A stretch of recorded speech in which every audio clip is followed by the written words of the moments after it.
అదే RTV app వార్తల్ని క్షణాల్లో చదివే అవకాశం ఉంటుంది. ఒక న్యూస్ పేపర్, ఒక టెలివిజన్ ఛానల్ మీ చేతుల్లో ఎప్పుడూ ఉంటాయి. Satavahana urban development authority SUDA పరిధిలో కరీంనగర్ జిల్లా మొత్తం వస్తుంది.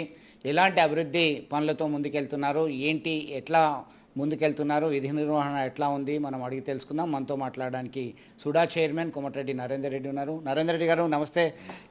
ముందుగా మీకు కంగ్రాచులేషన్స్, మీరు దీనిలో కొనసాగుతున్నారు.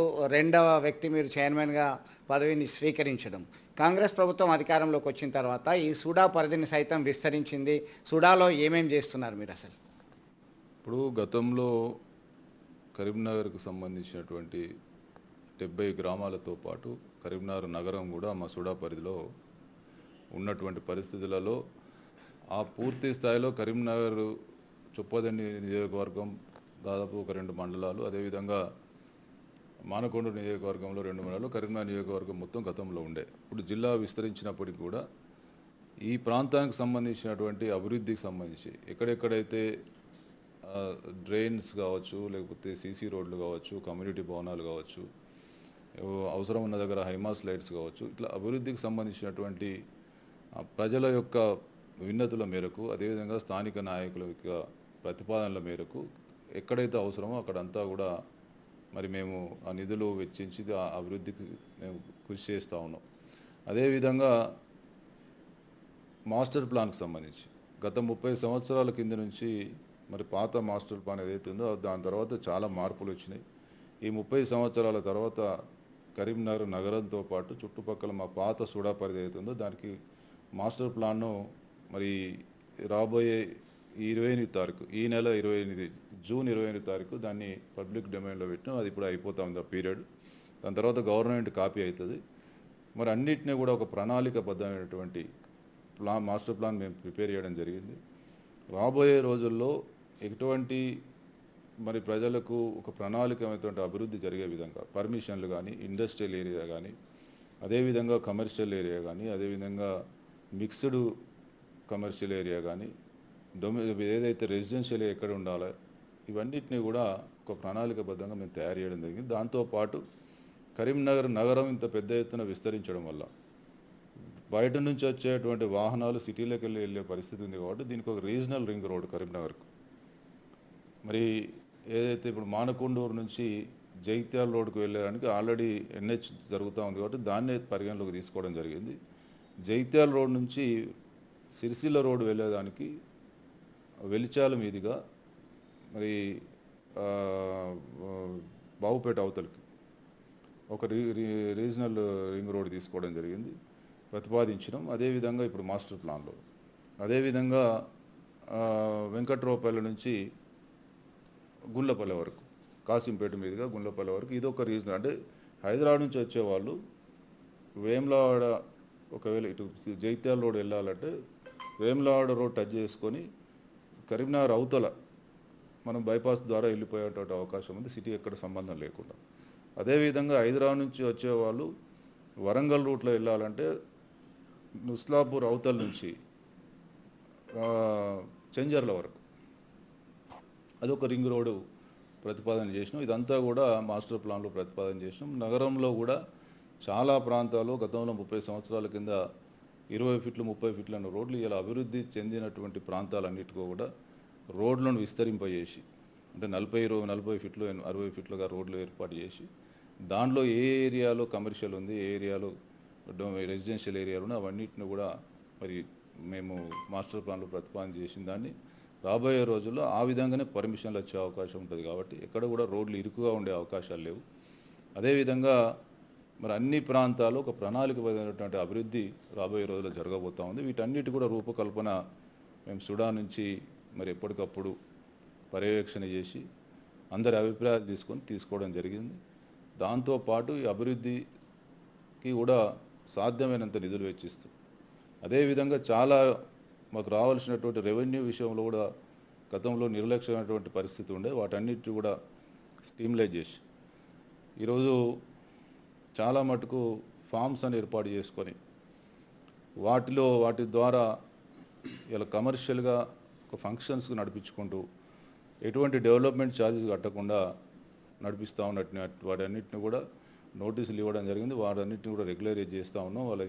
వాళ్ళందరూ కూడా డెవలప్మెంట్ ఛార్జ్ కట్టించడానికి. అదేవిధంగా చాలా పెట్రోల్ పంప్స్ కూడా ఎటువంటి డెవలప్మెంట్ ఛార్జ్ చెల్లించకుండా గ్రామ పంచాయతీ పర్మిషన్లు తీసుకొని దాన్ని తప్పుదోవ పట్టించి పెట్రోల్ పంపు పెట్టిండ్రు. వాళ్ళందరూ కూడా నోటీసులు ఇచ్చినాం. మాకు రావాల్సినటువంటి అర్బన్ డెవలప్మెంట్ అథారిటీకి రావాల్సినటువంటి రెవెన్యూ విషయంలో కానీ నిక్కచ్చిగా వ్యవహరిస్తూ, అదేవిధంగా అభివృద్ధికి కూడా పూర్తి స్థాయిలో మేము సమయం వెచ్చిస్తూ, అభివృద్ధిని ఎక్కడైతే అవసరమో అక్కడ తప్పకుండా నిధులు వెచ్చిస్తూ మేము ముందుకెళ్తా ఉన్నాం.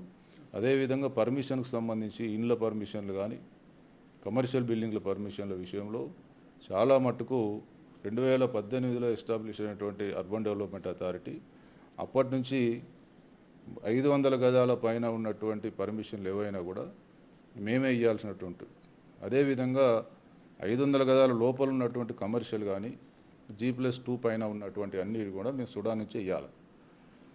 కానీ కొంత దీన్ని పంచాయత్ సెక్రటరీలు కావచ్చు, ఇతర వాళ్ళు కొంత దీన్ని తప్పుదోవ పట్టించి మాన్యువల్ పర్మిషన్లు వాళ్ళకి కొంత ఇచ్చి దాన్ని పక్కదారి పట్టించినటువంటి పరిస్థితులు. వాటన్నిటిని కూడా ఇవాళ మళ్ళీ అటువంటిది జరగకుండా ఎక్కడికక్కడే నిఘా పెట్టుకుంటూ అధికారులను దీని మీద మరి పూర్తిగా మరి ఎక్కడ కూడా ఇటువంటి పరిస్థితి జరగకుండా చూస్తూ ఉన్నాం. కాబట్టి వీటన్నిటిని కూడా రాబోయే రోజుల్లో ఒక ప్రణాళికమైనటువంటి అభివృద్ధితో పాటు ప్రణాళికమైనటువంటి మరి ఒక మాస్టర్ ప్లాన్తో ముందుకెళ్తూ రాబోయే రోజుల్లో ఒక మంచి కరీంనగర్కు మంచి రూపురేఖలు తీసుకురావడం కోసం ప్రయత్నం చేస్తాం. సుడాకు సంబంధించి చైర్మన్గా మీరున్నారు. డైరెక్టర్లని ఎప్పుడు తీసుకునే అవకాశం ఉంది? ఇది విస్తరించే అవకాశం ఉందా? ఎందుకంటే గతంలో డైరెక్టర్లు ఉండేవాళ్ళు, ఒక బాడీ లాగా పనిచేసింది. ఇప్పుడు మీరు ఒక్కరు మాత్రమే ఉన్నట్టుగా, ఎప్పటివరకు ఇది ఎక్స్పెన్షన్ చేయొచ్చు? అంటే ఇది మేము కార్పొరేషన్గా ఇప్పుడు దాదాపు 34 కార్పొరేషన్లు ఒకటేసారి మేము అంతా కూడా అపాయింట్ కావడం జరిగింది. స్టేట్ కార్పొరేషన్స్, మేము కూడా ఒక కార్పొరేషన్గా. ఈ 34 కార్పొరేషన్లతో పాటు ఇంకొక 6 కార్పొరేషన్లు అంతకుముందే నియమితులైన వాళ్ళందరినీ కూడా మరి ప్రభుత్వం పరంగా మరి నిర్ణయం తీసుకున్నప్పుడు వాళ్ళు ఇక్కడ మాకు అన్ని కార్పొరేషన్లకు అపాయింట్ చేసినప్పుడు మా దగ్గర కూడా అవుతుంది. మేము మాకు సొంతంగా నిర్ణయించుకోవడానికి లేదు. ప్రభుత్వం నుంచి సేమ్ వాళ్ళందరినీ కూడా జీవో ద్వారా అపాయింట్ చేయాల్సిన అవసరం ఉంటుంది. కాబట్టి మేము ఎప్పుడైనా ప్రభుత్వం ఎప్పుడు నిర్ణయం తీసుకొని డైరెక్టర్ నియమించినా మేము స్వాగతిస్తాం. వాళ్ళకి ఎటువంటి అనుమానాలు. రియల్ ఎస్టేట్ వెంచర్లు జరుగుతున్నాయి, డిటీసీపీ లేఅవుట్లు లేవు. ఈ మధ్యకాలంలో మానకొండ ఎమ్మెల్యే స్వయంగా అక్కడ పర్యవేక్షించడం జరిగింది, వారిని హెచ్చరించడం జరిగింది. ఇవి మీ దృష్టికి వచ్చాయా? కరీంనగర్ మొత్తం జిల్లా మీ పరిధిలో ఉంది కాబట్టి మీరు క్షేత్రస్థాయిలో పరిశీలన జరుపుతారా? చాలా మటుకు డిటీసీపీ లేఅవుట్లో పోవడం వల్ల కొంత ల్యాండ్ యూటిలిటీస్ కోసం వదిలిపెట్టాల్సిన అవసరం ఉంటుంది. దాని తర్వాత డెవలప్మెంట్ చేయాలా, ఇదంతా కూడా కాకుండా దులుపుకొని పోవడానికి, అంటే ప్లాట్లు ఏదో అనాథరైజ్డ్గా చేసి అమ్ముకోవడానికి పోవడానికి, దానికి ఇంకా ఫామ్ ల్యాండ్స్ అని చెప్పి 5 గుంటలు చేసి ఇట్లా కొంత జరుగుతూ ఉంది. మా దృష్టికి వచ్చిన ఎక్కడైతే కూడా వాటన్నిటిని కూడా ఆపేస్తూ ఉన్నాం. కాకపోతే కొంత మార్కెట్ అంటే రియల్ ఎస్టేట్ అంతా మందగమనంలో ఉండడం వల్ల ఈ డిటీసీపీ లేఅవుట్ పోతే వర్కౌట్ అవుతుందా కాదా అని కొంత రియల్టర్లు ఆలోచన చేస్తూ ఉన్నారు. కానీ మేము దానివల్లనే భవిష్యత్తులో కూడా ఒక మంచి అంటే వాళ్ళు కొనుక్కున్న వాళ్ళు కూడా వాళ్ళకు పర్మిషన్స్ కానీ అభివృద్ధి అంటే రోడ్లు అభివృద్ధి జరిగి వాళ్ళకు యూటిలిటీస్కి సంబంధించినటువంటి పార్క్ కానీ ఇవన్నీ ఉంటే వాళ్ళు కొనుక్కున్న అర్థం ఉంటుంది. మీరు ఇప్పుడు దానికి ఎప్పుడైతే అనాథరైజ్డ్ కొన్న వాళ్ళకి ఇప్పుడు ఎల్ఆర్ఎస్ ద్వారా మళ్ళీ ఇప్పుడు ఎల్ఆర్ఎస్ అంటే ఏంది, అనాథరైజ్ లేఅవుట్లో కొనుక్కున్న వాళ్ళంతా కూడా ఇప్పుడు ఎల్ఆర్ఎస్ కట్టాల్సి వస్తుంది. ఇన్స్టెంట్గా తక్కువ ధరకు ప్లాట్లు వస్తున్నాయి కదా అని చెప్పి కొనుక్కొని దాని తర్వాత ఇబ్బందులు పడకుండా ప్రజల్లో కూడా అవేర్నెస్ తీసుకొచ్చే ప్రయత్నం చేస్తూ ఉన్నాం. అదేవిధంగా రియల్టర్లు కూడా ఎక్కడికక్కడ ఇట్లాంటి మరి అనాథరైజ్ లేఅవుట్ల ద్వారా అమ్మకాలు జరిపితే మేము ఎట్టి పరిస్థితుల్లో కొరడా జులిపించాల్సి వస్తుంది. దాంట్లో ఎటువంటి రాజీ పడాల్సిన అవసరం లేదు. కాబట్టి వాళ్ళని కూడా హెచ్చరిస్తూ ఉన్నాం. చాలా మటుకు మేము ఇప్పుడు నేను ఈ 1 ఇయర్లో ఎక్కడ కూడా అనాథరైజ్ లేఅవుట్లన్నింటినీ కూడా ఆ కనీలన్నీ తీసేపించి వాళ్ళని అమ్ముకోకుండా మేము ఎక్కడికక్కడ దాన్ని కట్టడి చేస్తూ ఉన్నాం. అదే కాకుండా ఇంకొక చిన్న విషయం చెప్పాల్సింది, కరీంనగర్ గతంలో ఈ కరీంనగర్ అనుకొని తిమ్మాపూరు మండలం సంబంధించి అంగారిక లేఅవుట్ అప్పుడు గతంలో చేసిండ్రు. అది 80 ఎకరాలలో రామకృష్ణ కాలనీలో చేస్తే దాంట్లో ఏం చేసిండ్రు, 147 ప్లాట్లు అమ్మిండ్రు. దానికి ప్రభుత్వ పరంగా మొత్తం ఫ్లెక్సీలు అవన్నీ కట్టి ప్రజలందరికీ 6,000 రూపాయల గజం పెట్టి దాదాపు కాంపిటీషన్స్లో 24,000 గజం దాకా కొని 147 కోట్ల రూపాయలు వస్తే దాంట్లో గత పాలకులు మరి ఏదైతే ప్రజలకు ఆ ప్లాట్లు కొన్న వాళ్ళు 800 మంది ఎవరైతే ఉన్నారో ఆ 800 మంది ప్లాట్లకు ఇన్ఫ్రాస్ట్రక్చర్ డెవలప్ చేయాల్సినటువంటి బాధ్యత వాళ్ళ మీద ఉండే. అంటే దానికోసం దాదాపు 30 కోట్ల రూపాయలు ఖర్చు అవుతాయి. ఆ 30 కోట్ల రూపాయలను ఈ ఇన్ఫ్రాస్ట్రక్చర్ కోసం టెండర్స్ పిలిచి డెవలప్ చేయాల్సింది పోయి మొత్తం వచ్చిన 147 కోట్ల మొత్తాన్ని కూడా ప్రభుత్వానికి ఆ రోజు ఇవ్వడం జరిగింది. దానివల్ల ఈ 800 మంది ప్లాట్లు కొన్నోళ్ళు ఎటువంటి డెవలప్మెంట్ కాక ఇబ్బందులు పడుతూ ఉన్నారు. నేను చైర్మన్ అయిన తర్వాత వాళ్ళంతా అసోసియేషన్ పెట్టుకుని నా దగ్గరికి వస్తే మరి ఆ 30 కోట్లు తిరిగి తీసుకురావాలనేటువంటి పరిస్థితులలో కొద్ది ఇబ్బందులు జరుగుతూ ఉన్నాయి.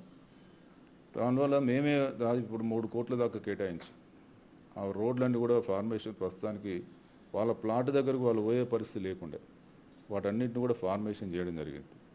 అదేవిధంగా అందులో ఒక 30-32 ప్లాట్లు బ్యాలెన్స్ ఉన్నాయి. వాటిని అమ్మి అయినా కూడా ఆ మిగతా అంత ఇన్ఫ్రాస్ట్రక్చర్ డెవలప్ చేయాలి, ప్రభుత్వం నుంచి కూడా నిధులు తీసుకురావాలి మళ్ళీ అని చెప్పి ప్రయత్నం చేస్తూ ఉన్నాం. అది తీసుకొస్తే అది ఒక మంచి కమ్యూనిటీ అవుతుంది. గత పాలకులు ప్రభుత్వ పరంగా చేసినటువంటి మా సుడా నుంచి చేసినటువంటి ఏదైతే లేఅవుట్ సంబంధించి అమ్మిన దాన్ని మరి ఇన్ఫ్రాస్ట్రక్చర్ డెవలప్ చేయకుండా అనవసరంగా ఇలా వాళ్ళకి ఇబ్బందులు చేస్తూ ఉన్నారు. మరి దాన్ని కూడా మేము ఎప్పటికప్పుడు మేము వచ్చిన తర్వాత సాధ్యమైనంత రోడ్లు ఫార్మేషన్ చేసినాం. అది ఫుల్ఫిల్ చేసిన తర్వాత ఇంకొక వేరే ప్రాంతంలో అదేవిధంగా డెవలప్ చేయాలనేటువంటి ఆలోచన ఉంది. కానీ దాన్ని పూర్తి చేయకుండా ముందుకెళ్తే రేపు ఇదే పూర్తి కాలేదు, మేము ఇంకో దగ్గర చేస్తారా లేదా అన్నటువంటి అనుమానం ఉంటుంది. కాబట్టి అది కంప్లీట్ చేసి ముందుకెళ్ళాలని చెప్పి అనుకుంటాం. మొత్తం మీద సుడా పరిధిలో ప్రణాళికాబద్ధంగా అభివృద్ధి సంక్షేమం కోసము నిరంతరం కృషి చేస్తారు. అలాగే మాస్టర్ ప్లాన్లో భాగంగా regional ring road implementation, high mast లైట్లకు సంబంధించి సైతం ముందుకెళ్ళడానికి సిద్ధంగా ఉన్నామని స్పష్టం చేస్తున్నారు. గతంలో ఉన్నటువంటి అంగారిక టౌన్షిప్ త్వరలోనే పూర్తి స్థాయిలో అభివృద్ధి చేయడానికి ముందుకొస్తున్నటువంటి పరిస్థితి. ఎవరైతే లేఅవుట్ లేకుండా అనుమతులు లేకుండా ఫామ్ హౌస్ పేరు మీద రియల్ ఎస్టేట్ వెంచర్లో 5 గుంటలు 10 గుంటలు కొనుక్కునేవారు ఫ్యూచర్లో ఇబ్బంది పడాల్సినటువంటి పరిస్థితి ఉంది. కాబట్టి ఖచ్చితంగా అన్ని అనుమతులు ఉన్నటువంటి వాటినే కొనుగోలు చేస్తే బాగుంటుంది అని చెప్పి సూచించడం జరుగుతుంది. మొత్తం మీద రాష్ట్ర ప్రభుత్వం త్వరలోనే ఈ అర్బన్ డెవలప్మెంట్ అథారిటీకి మరింత నిధులు వస్తే అన్ని రకాల అభివృద్ధికి ముందుకు వెళ్ళడానికి సిద్ధంగా ఉన్నామని స్పష్టం చేస్తున్నారు. విడుదల సుమంత్తో కలిసి చంద్రశేఖర్, RTV, కరీంనగర్ నుండి. మరిన్ని వీడియోస్ కోసం ఛానల్ ని సబ్స్క్రైబ్ చేయండి. లేటెస్ట్ అప్డేట్స్ కోసం వాట్సాప్ ఛానల్ ని ఫాలో చేయండి. అండ్ లింక్ డిస్క్రిప్షన్ లో ఉంది.